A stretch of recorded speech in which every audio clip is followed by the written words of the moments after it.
A ver, ¿de dónde salió realmente la figura del diablo como la conocemos hoy? Bueno, vamos a meternos de lleno a desentrañar cómo se fue construyendo este concepto pieza por pieza. Es, la verdad, una historia fascinante de invención teológica. Esta pregunta que es, la pregunta del millón, fue el gran desafío que un grupo del siglo II, los gnósticos, le plantearon al cristianismo primitivo. Para ellos, el mundo material era inherentemente malo, así que no les cuadraba. Y su respuesta fue radical. Dijeron, pues es que Dios no lo creó. Argumentaban que un mundo tan imperfecto tenía que ser obra de un Dios menor, un Dios malvado, o sea, Satanás. Este argumento fue tan potente que literalmente forzó a los líderes cristianos a definir su propia versión del diablo para poder defender su fe.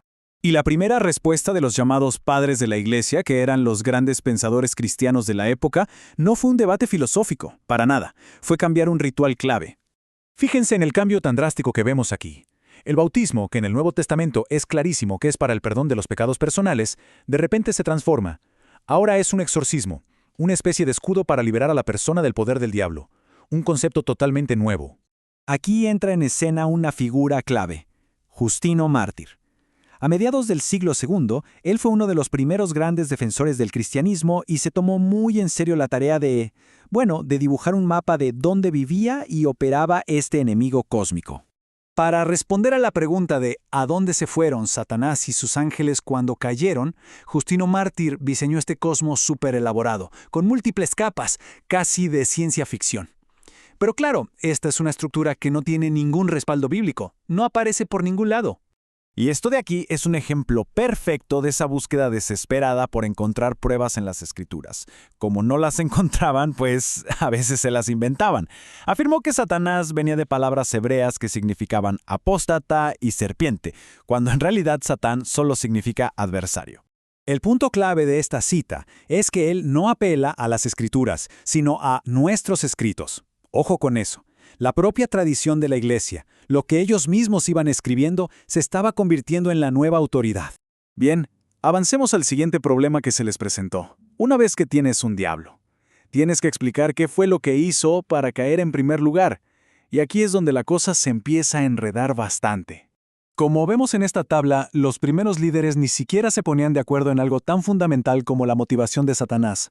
Para Teófilo, era la envidia a Dios. Para Ireneo y Cipriano, la envidia era hacia Adán o Jesús.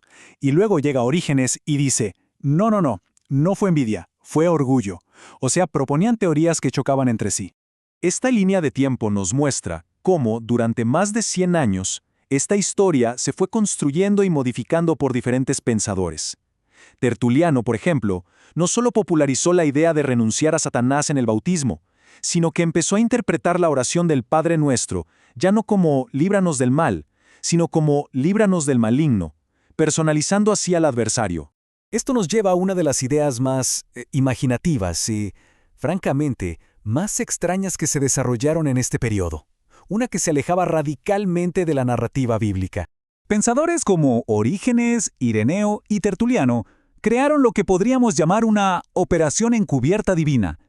Básicamente, una historia en la que el Dios Todopoderoso tuvo que recurrir al engaño, para derrotar a su propia creación.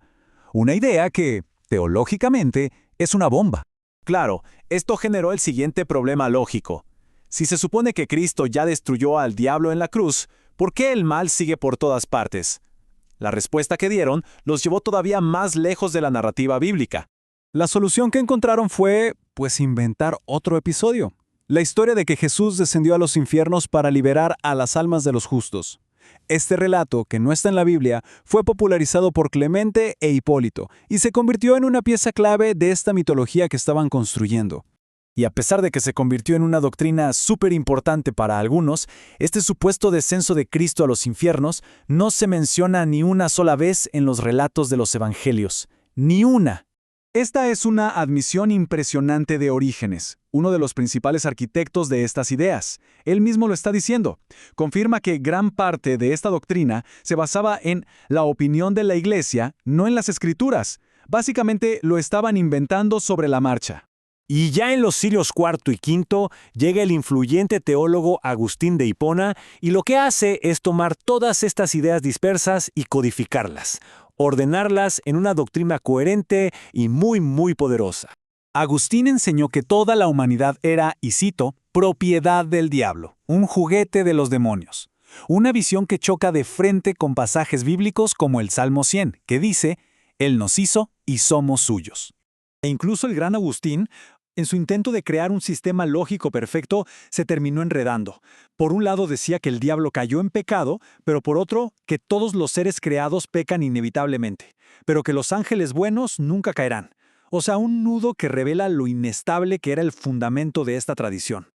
Entonces el punto crucial de todo esto es que la figura del diablo como un mal cósmico y personal no fue tanto una revelación bíblica, sino más bien una construcción teológica, una que se fue armando a lo largo de los siglos para responder a presiones externas.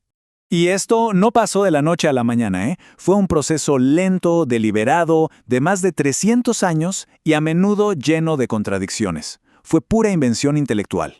Y aquí vemos por qué esto es tan importante. Estos debates teológicos antiguos tuvieron consecuencias muy reales. Crearon la idea de que oponerse a la doctrina era algo satánico y terminaron literalmente demonizando a sus oponentes. Todo esto es un recordatorio muy potente de que las ideas, incluso las más antiguas, tienen una vida muy larga y a menudo invisible, y terminan moldeando la forma misma en que pensamos hoy en día.